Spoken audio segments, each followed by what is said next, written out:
Finanszírozást nyilván meg kell oldani, meg igazából azt is meg kell oldani, hogy ezt én rohadtul nem látom, hogy lesz itt bármilyen humán erőforrás. Lehet, hogy aktivistánk, vagy nem tudom mit. Tehát igazából ez az esernyős szervezet dolog, ez azért kéne, hogy adatávis, meg aktivistánokat legyen a pártoktól független rendszerben. Köztünk szólva azért most így vigyázó szemeiket ránk vetik, tehát nem olyan könnyű megoldani a finanszírozás, de biztos azt is meg kell oldani.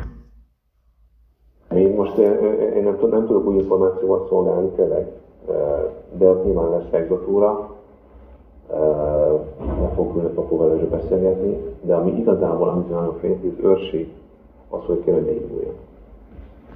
És ettől ismerem a papot, tehát hogy ő alapvetően nagyon fegyelmezett, meg együttműködő, meg tényleg hátáltán hátán, de emlékszem arra a beszélgetésre, amikor ő egyébként nem lett, a listán hátrát került, igen, még 19 előtt, tehát azért nekem kurva anyát jutott le a komba, mert azt gondolta, hogy nem biztos, hogy meg tudja nyerni a körzetét.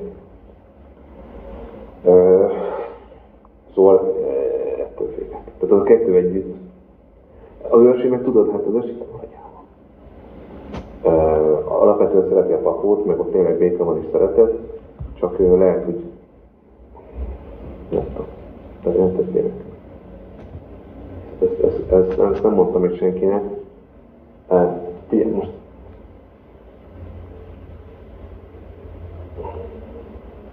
hogy is mondjam neked,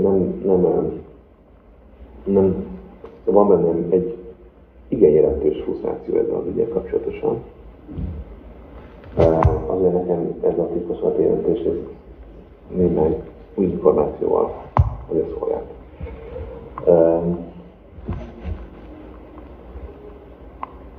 Én ezt nagyon kapcsolatosnak érzem ezt az ügyet, kapcsolatosabbnak, mint mondjuk a Tordai.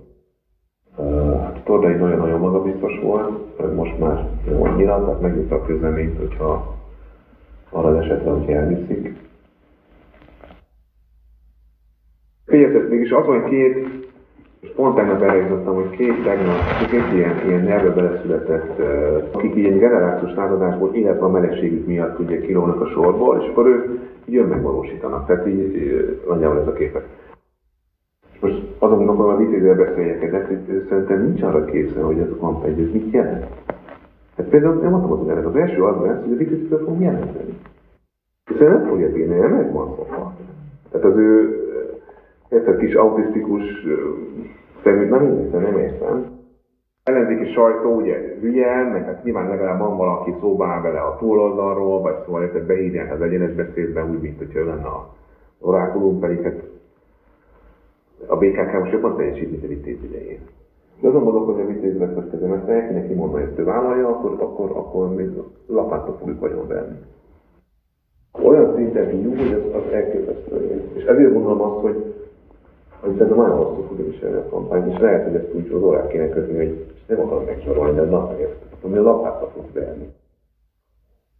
Én az a teljes mértékben egyetértek, hogy a DK-t azzal kell bizonytalanságban tartani, hogy ezt a Momentummal kötött szövetséget nyitva tartjuk, az LMP-t meg azzal kell frusztrálni, hogy ezt bezárjuk. Ez nyilván az olyan típusú, hogy mondjam, fülentők, mint én, ezt nagyon szívesen eljátszom ezt a szerepet, hogy egyiknek ezt mondom, másiknak azt mondom.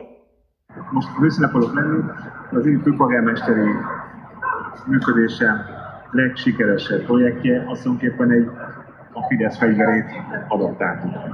Mert tulajdonképpen most én letagadom minden, hogy konzultáció, mert nyilván nem olyan, de az, hogy azt mondom, hogy én irányítok kérdéseket, és pont azon a ponton, ahol a többség mögöttem van, és ezt felmutatom, hát ez ilyen szempontból ugyanaz. A Mártival nem könnyű, és ahogy pusztrálódik be, úgy egyre rosszabb. Néha úgy érzem, hogy talán ugye elindul egy jobb irányba, amikor ilyen megtalált, hogy az ellenzéki identitás, vagy nem tudom mi, de igazából nagyon nehéz így segíteni, mert igazából nincs mögött egy rendszer, érted, ő egy polgármester. Tehát neki nem tudom, hogy nincs többsége, de minden, de hogy meg így nyilván a pár segítsen, de meg izé, de hát érted azért az abszurd, hogy tehát egy jó polgármester az simán eléri azt, hogy költségvetésben el lehet tudni bármi bárhol.